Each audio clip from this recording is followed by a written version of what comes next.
Now, speaking of scoring points in bunches, James Harden's been doing that. Taking on the Sixers, the man guarding him, Corey Brewer, signed to a 10-day last week.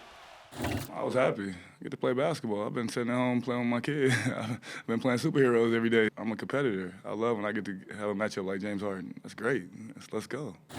Jalen is a competitor and he's an agitator. Watch him here. Going to pick it up 4 minutes left in the first half. Sixers are up 12. J.J. Redick makes the shot. But just watch Brewer seeking out Harden and just getting in his space and in his head.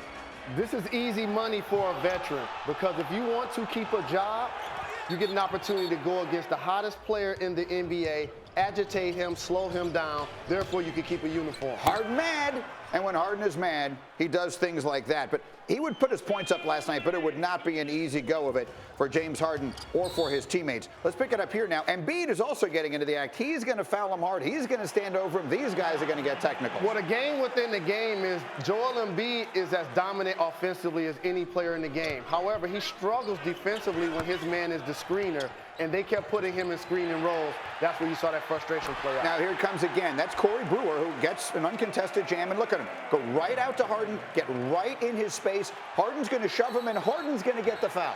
I don't like that call.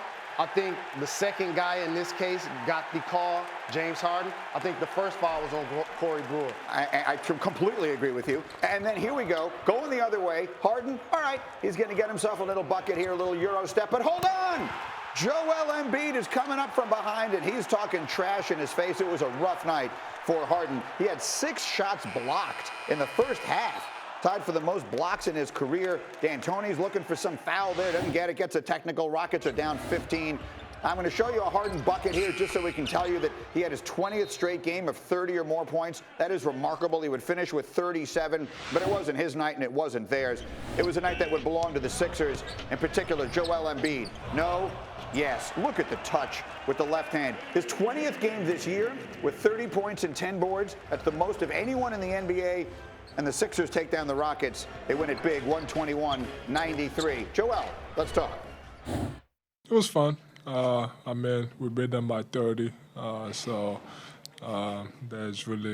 was really fun for us. I don't think it was fun for them, but I love playing against, guys that you guys might say that they are better than me. So just to prove you guys that, no, they're not, but it's fun to me. All right, another huge game from Harden, his 20th straight game with 30-plus. Of course, they wound up losing the game big. So did we talk here for a moment about the team that won last night's game? What the Sixers did last night and the juice they're starting to feel? Let's do that here.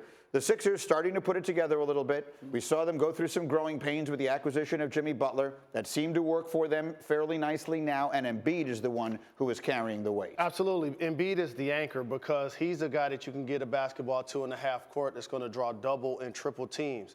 And also, he's going to put pressure not only on your big guys because you can't really play against him one-on-one, but on your perimeter guys to double down.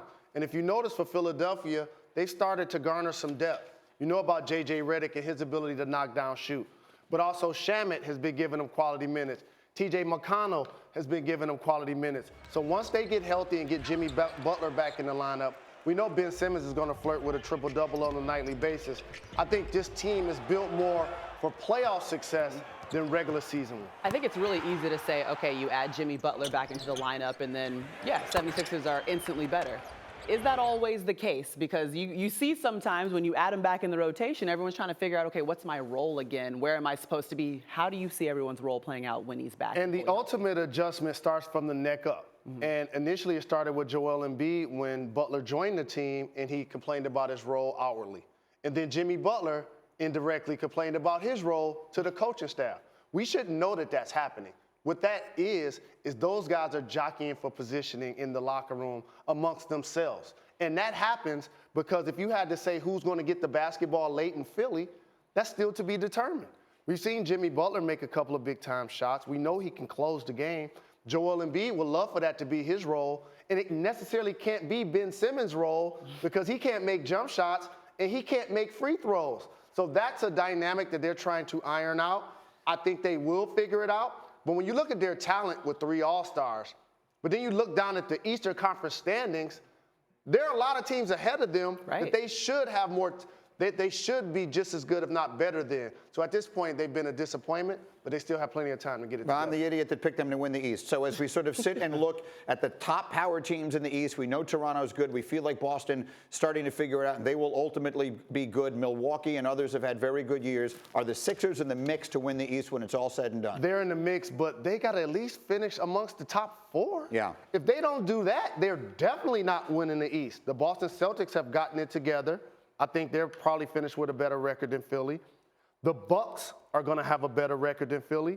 And the Raptors are going to have a better record than Philly. So to expect them to now go on the road against those foes and win, I think is going to be a tall task. Yes.